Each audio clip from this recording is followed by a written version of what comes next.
Hey y'all, I'm David, and I'm a dipaholic. I got into hydrographics several months ago, and yeah, I've become addicted to it. I'm like running around the house dipping everything. So, but anyway, when I got into it, I well, actually, I started off my very first hydro dip was in a Tupperware bowl, and then I moved up to this uh, wash laundry room wash tank, which has now become my rinse tank. So, but as I started dipping more and more, I figured out that I needed more and more. But I didn't want to go out and buy a bunch of expensive stuff. I mean, I looked at hydrographics tanks online, and man, they're just astronomical. Even for a small one, you're talking about at least $1,500 or so. So I just didn't want to spend a ton of it because I'm not doing well, I wouldn't say I can't say I'm not doing a lot of hydrographics because I really am doing a lot of hydrographics, but I'm not planning on dipping stuff professionally. I'm not planning on doing stuff any bigger than what I can fit in this tank that I have. But anyway, for you guys that are just getting into hydrographics, of course, there's videos on how to do hydrographics, and I have another video where I've filmed how to do hydrographics. But this video, I just wanted to show you for a DIY hydrographics dip tank. If you want to build your own, let me show you what I did. And I got some other ideas too from other guys on YouTube. But this is what I come up with, and it's actually working great for me. I couldn't ask for any better. So anyway, like I said, this is my rinse tank now, which started off as my dip tank, but I ended up needing something bigger than this. So for my rinse tank, what I got now is underneath it, I've got a 5-gallon bucket of water with a pond pump in it. Got a hose runs up to this nozzle here, and I got it on a switch here. So I just put that switch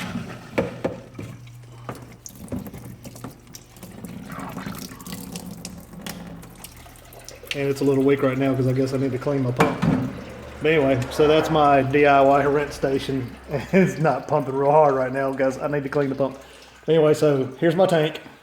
And my tank is basically, it's a cattle trough that I got from Tractor Supply. It's just under 4 feet long. It's about 19 inches this way, and it's a little over a foot deep, and it's perfect. And what I did, hold on, let me switch my camera around here.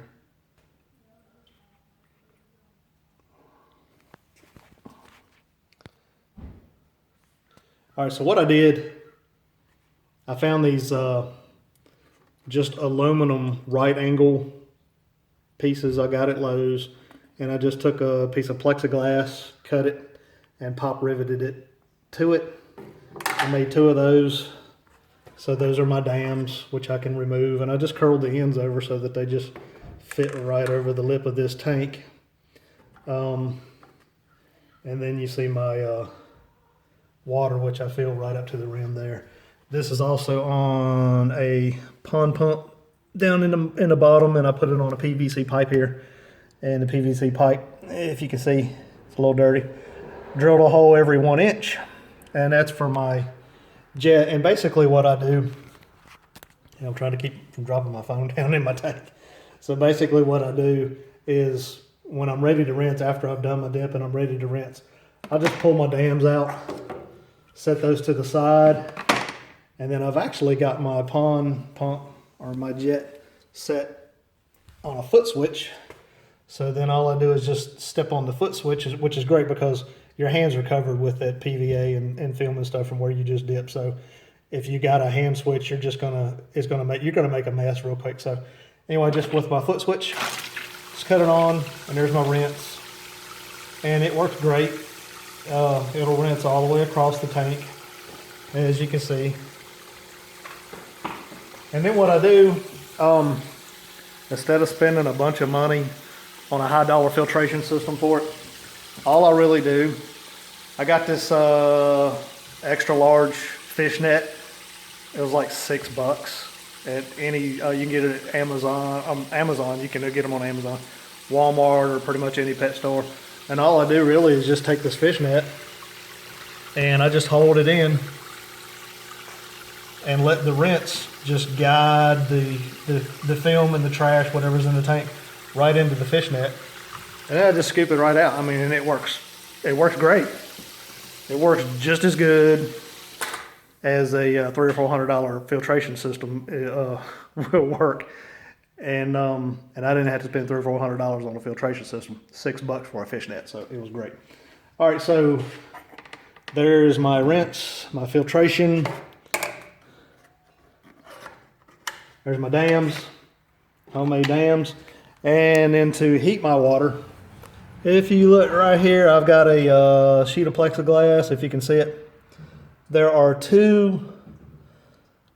I've got two 60-gallon aquarium heaters in there on that board of plexiglass, and I just made these little brackets right here that just kind of clip to the board, or they're screwed to the board, and then they just kind of curve over the ends. I just fabricated those out of aluminum.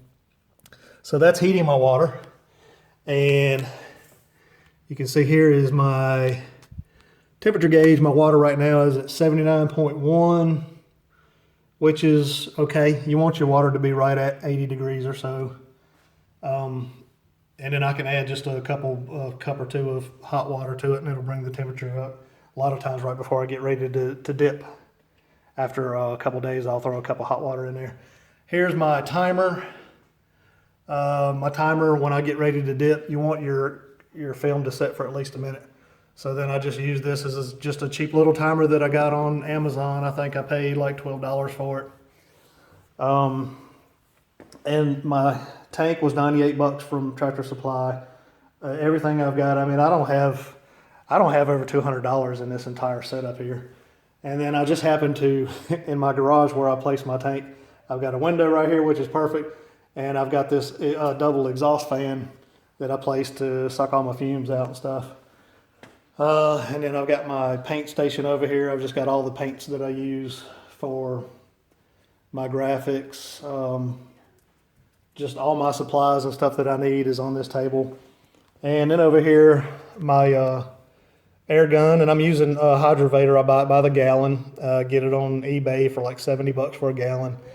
And this is my air gun. I got this on Amazon. It was like $18 or $20 or so.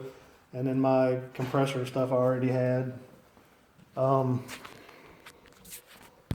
So there you go. And of course my tank, if you can see, I just built this 2x4 stand underneath it so I could bring it up waist high, so that it's easy for me to to dip my stuff right here at waist level and not have to bend over putting the tank on the floor. So anyway, there you go.